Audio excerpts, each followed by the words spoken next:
Magandang umaga, ngayon po ay araw ng linggo, February 11, 2024 at narito po muli ang update sa lagay ng panahon. Ayon po sa Pag-asa, Northeast Monsoon o hanging amihan ang nakakaapekto sa Northern at Central Luzon, habang wala namang bagyo o low pressure area na minomonitor sa loob ng ating PAR na maaaring makaapekto sa lagay ng panahon. Wala ring gale warning na nakataas sa mga baybayin ng karagatan, kung kaya malaya pa din pong makapamalaot ang ating mga kababayang mangingisda at may maliliit na sasakyang pandagat. Ngayong araw, apektado pa rin ng easterlies o mainit na hangin na nagbumula sa dagat Pasipiko ang Bicol region, kaya asahan na maulap na kalangitan na may kalat-kalat na pagulan at thunderstorms.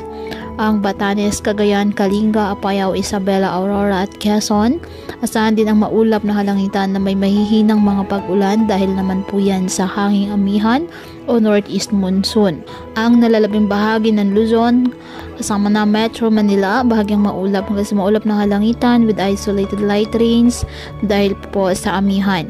Apektado naman ng easterlies at localized thunderstorms ang nalalabing bahagi ng ating bansa. Kaya patuloy po natin na pag-iingat pa din ang ating mga kababayan sa pantapan po ng mga pagbaha at pagguho ng lupa, at ugalin po na magdala palagi ng payong o kahit anong panangga sa ulan o di kaya na may sa init ng araw kapag lalabas ng ating mga tahanan. At yan po muna ang update sa lagay ng panahon ngayong araw. Muli, patuloy po tayo na mag-ingat at palaging tandaan, God loves you. Stay safe and God bless.